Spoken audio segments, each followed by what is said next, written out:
ನಮಸ್ಕಾರ ವೀಕ್ಷಕರೇ. ಇವತ್ತು ನಾನು ಈಸಿಯಾಗಿ ಮತ್ತು ಹೆಲ್ದಿಯಾಗಿರುವಂಥ ಚಾಕ್ಲೇಟ್ಸ್ನ ಮನೆಯಲ್ಲಿ ಹೇಗೆ ಮಾಡೋದು ಅಂತ ತೋರಿಸ್ತಾ ಇದ್ದೀನಿ. ಈ ಚಾಕ್ಲೇಟ್ಸ್ನ ನೀವು ಬರ್ತ್ಡೇ ಪಾರ್ಟಿಗೂ ಮಾಡ್ಬೋದು ಮತ್ತು ಈಗ ನ್ಯೂ ಇಯರ್ ಬರ್ತಾ ಇದೆಯಲ್ವಾ, ಅದಕ್ಕಾದರೂ ಮಾಡ್ಬೋದು. ಬನ್ನಿ ಹಾಗಾದರೆ ಚಾಕ್ಲೇಟ್ಸ್ ಹೇಗೆ ಮಾಡೋದು ಅಂತ ನೋಡೋಣ. ನಿಮ್ಮೆಲ್ಲರಿಗೂ ನಮ್ಮ ಚಾನಲ್ಗೆ ಸುಸ್ವಾಗತ. ಮೊದಲಿಗೆ ನಾನು ಒಂದು ಪ್ಯಾನ್ಗೆ 1 ಕಪ್ಪು ಶೇಂಗಾ ಅಥವಾ ಕಡಲೆ ಬೀಜ ಹಾಕೋತಾ ಇದ್ದೀನಿ.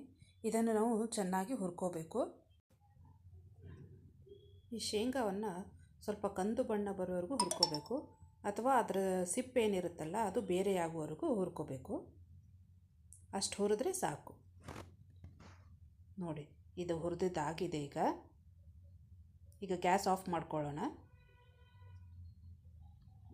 ಈಗ ಇದನ್ನು ನಾವು ಒಂದು ಪ್ಲೇಟ್ಗೆ ಹಾಕ್ಕೊಳ್ಳೋಣ. ಇದನ್ನು ಫುಲ್ ತಣ್ಣಗಾಗುವವರೆಗೂ ಬಿಡಬೇಕು. ಇದು ತಣ್ಣಗಾಗಿದೆ. ಈಗ ಇದರ ಸಿಪ್ಪೆ ಎಲ್ಲ ತೆಗೆಯೋಣ.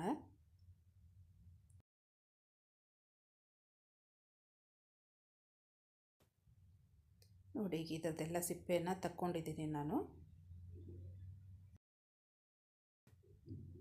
ಈಗ ಇದನ್ನು ನಾವು ಒಂದು ಮಿಕ್ಸರ್ ಜಾರ್ಗೆ ಹಾಕ್ಕೊಳ್ಳೋಣ.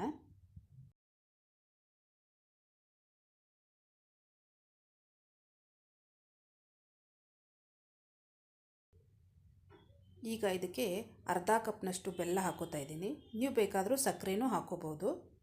ಹಾಗೆ ಇದಕ್ಕೆ 1 ಟೇಬಲ್ ಸ್ಪೂನಷ್ಟು ಕೋಕೋ ಪೌಡ್ರ್ ಹಾಕೋತಾ ಇದ್ದೀನಿ. ಇದು ಆಪ್ಷನಲ್ಲು. ಈಗ ಇದನ್ನು ಗ್ರೈಂಡ್ ಮಾಡ್ಕೋತಾ ಇದ್ದೀನಿ. ಇದನ್ನು ನುಣ್ಣಗೇನು ರುಬ್ಬೋದು ಬೇಡ, ತರಿಯಾಗಿ ರುಬ್ಬಿದರೆ ಸಾಕು. ನೋಡಿ, ಈಗ ಗ್ರೈಂಡ್ ಮಾಡ್ಕೊಂಡಿದ್ದಾಗಿದೆ. ಈ ಥರ ಆದರೆ ಸಾಕು. ಇದನ್ನು ಈಗ ಒಂದು ಬೌಲ್ಗೆ ಹಾಕೋತಾ ಇದ್ದೀನಿ.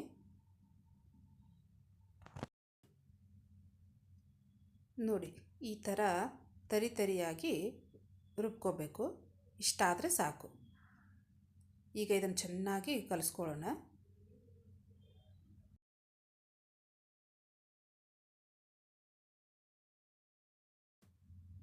ಇದಕ್ಕೆ ನಾನು ಈಗ 2 ಟೇಬಲ್ ಸ್ಪೂನಷ್ಟು ಒಣ ಕೊಬ್ಬರಿ ತುರಿನ ಹಾಕೋತಾ ಇದ್ದೀನಿ, ಅಥವಾ ನೀವು ಡೆಸಿಕೇಟೆಡ್ ಕೋಕೋನಟ್ ಪೌಡ್ರ್ ಆದರೂ ಹಾಕೋಬಹುದು.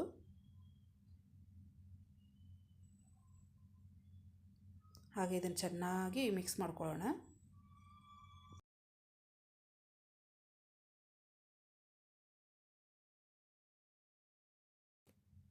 ಇದು ಚೆನ್ನಾಗಿ ಮಿಕ್ಸ್ ಆಗಿದೆ. ಈಗ ಇದರದ್ದು ಚಿಕ್ಕ ಚಿಕ್ಕ ಉಂಡೆಗಳನ್ನು ಮಾಡ್ಕೊಳ್ಳೋಣ.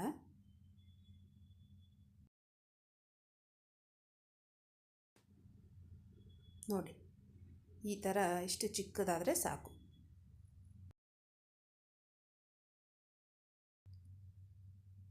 ಹೀಗೆ ಈ ಚಿಕ್ಕ ಚಿಕ್ಕ ಉಂಡೆಗಳನ್ನು ಮಾಡಿ ಒಂದು ತಟ್ಟೆಯಲ್ಲಿ ಇಟ್ಕೋತಾ ಹೋಗೋಣ. ನಾನಿಲ್ಲಿ ಎಲ್ಲನೂ ಉಂಡೆ ಮಾಡ್ಕೋತಾ ಇದ್ದೀನಿ.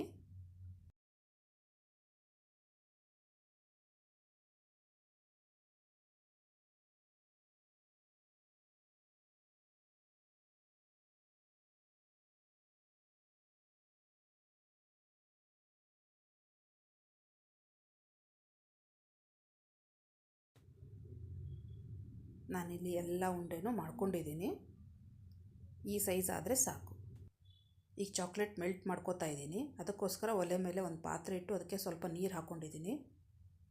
ಅದು ಚೆನ್ನಾಗಿ ಕುದಿಯಲು ಬಿಡಬೇಕು. ನೀರು ಕುದಿ ಬರೋವರೆಗೂ ಅದನ್ನು ಕುದಿಸ್ಬೇಕು. ನೋಡಿ, ಕುದೀತಾ ಇದೆ. ಈಗ ಆಫ್ ಮಾಡ್ಕೊಳ್ಳೋಣ ಗ್ಯಾಸ್ನ. ಅದರ ಮೇಲೆ ನಾನು ಬೌಲ್ನ ಇಟ್ಕೋತಾ ಇದ್ದೀನಿ. ನೀವು ಸ್ಟೀಲ್ ಬೌಲ್ ಆದರೂ ಉಪಯೋಗಿಸ್ಕೋಬೋದು. ಈಗ 1 ಕಪ್ಪಷ್ಟು ನಾನು ಚಾಕ್ಲೇಟ್ ಹಾಕ್ತಾಯಿದ್ದೀನಿ. ಇದರಲ್ಲಿ ನಾನು ಡಾರ್ಕ್ ಚಾಕ್ಲೇಟು ಮತ್ತು ಮಿಲ್ಕ್ ಚಾಕ್ಲೇಟ್ನ ತೊಗೊಂಡಿದ್ದೀನಿ. ನೀವು ಬೇಕಾದರೆ ಡೇರಿ ಮಿಲ್ಕ್ ಚಾಕ್ಲೇಟ್ನೂ ಉಪಯೋಗಿಸ್ಕೋಬೋದು. ಈಗ ಚಾಕ್ಲೇಟ್ ಮೆಲ್ಟ್ ಆಗುವವರೆಗೂ ನಾವು ಚೆನ್ನಾಗಿ ಅದನ್ನು ಕಲಿಸ್ತಾ ಹೋಗಬೇಕು. ಒಲೆಯನ್ನು ಹಚ್ಚೋದು ಬೇಡ. ನೋಡಿ, ಈ ಥರ ಕಲಿಸ್ತಾ ಹೋಗಬೇಕು. ಅದು ಗಂಟಿಲ್ದ ಹಾಗೆ ಅದನ್ನು ಕಲಿಸ್ಬೇಕು. ನೋಡಿ, ಕಲಿಸಿದ್ದಾಗಿದೆ. ಇಷ್ಟಾದರೆ ಸಾಕು.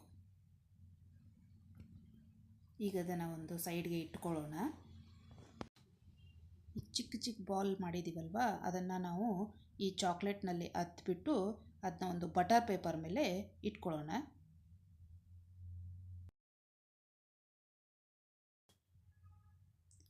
ನಾನಿಲ್ಲಿ ಫೋರ್ಕ್ನ ಉಪಯೋಗಿಸ್ತಾ ಇದ್ದೀನಿ, ನೀವು ಬೇಕಾದರೆ ಸ್ಪೂನ್ನು ಉಪಯೋಗಿಸ್ಕೋಬೋದು. ನೋಡಿ, ಈ ರೀತಿಯಾಗಿ ಬಟರ್ ಪೇಪರ್ ಮೇಲೆ ಒಂದೊಂದಾಗಿ ಇಟ್ಕೊಳ್ಳೋಣ. ಹೀಗೆ ಒಂದೊಂದಾಗಿ ಅದನ್ನು ಮಾಡ್ಕೋತಾ ಹೋಗೋಣ.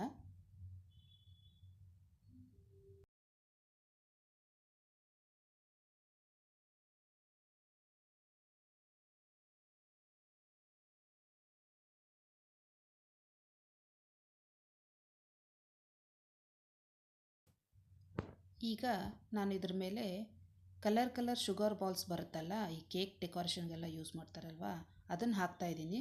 ನೀವು ಬೇಕಾದರೆ ಡೆಸಿಕೇಟೆಡ್ ಕೋಕೋನಟ್ ಪೌಡರ್ ಇರ್ತಲ್ಲ, ಅದನ್ನೂ ಹಾಕ್ಬೋದು, ಅಥವಾ ಹಾಗೇನೂ ಬಿಡ್ಬೋದು. ಇದು ಆಪ್ಷನಲ್ಲು.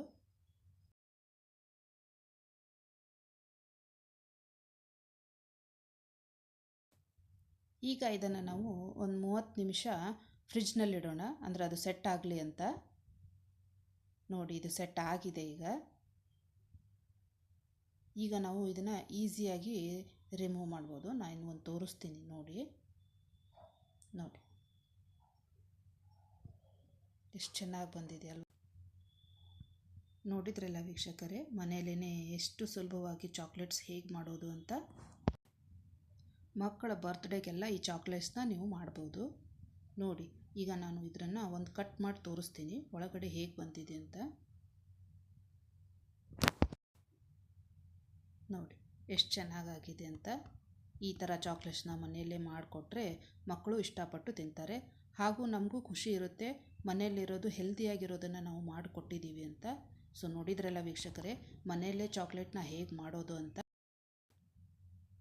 ಒಮ್ಮೆ ಈ ಚಾಕ್ಲೇಟ್ ರೆಸಿಪಿನ ಮನೆಯಲ್ಲಿ ಮಾಡಿ ನೋಡಿ ವೀಕ್ಷಕರೇ, ಹಾಗೆ ಹೇಗೆ ಬಂತು ಅಂತ ನನಗೆ ಕಮೆಂಟ್ ಮಾಡಿ. ಈ ಚಾಕ್ಲೇಟ್ಸ್ನ ಒಂದು ಏರ್ ಟೈಟ್ ಬಾಕ್ಸ್ನಲ್ಲಿ ಹಾಕಿಟ್ಕೊಳ್ಳಿ. ನೋಡಿದ್ರಲ್ಲ ವೀಕ್ಷಕರೇ, ಮನೆಯಲ್ಲೇ ಸುಲಭವಾಗಿ ಚಾಕ್ಲೇಟ್ ಹೇಗೆ ಮಾಡೋದು ಅಂತ. ಈ ರೆಸಿಪಿ ನಿಮಗೆ ಇಷ್ಟ ಆಗಿದ್ದರೆ ಲೈಕ್ ಮಾಡಿ, ಶೇರ್ ಮಾಡಿ, ಹಾಗೆ ನಮ್ಮ ಚಾನಲ್ನ ಸಬ್ಸ್ಕ್ರೈಬ್ ಮಾಡೋದನ್ನು ಮರಿಬೇಡಿ. ಮುಂದಿನ ರೆಸಿಪಿಯೊಂದಿಗೆ ಮತ್ತೆ ನಿಮ್ಮನ್ನು ಭೇಟಿಯಾಗ್ತೀನಿ. ಧನ್ಯವಾದಗಳು.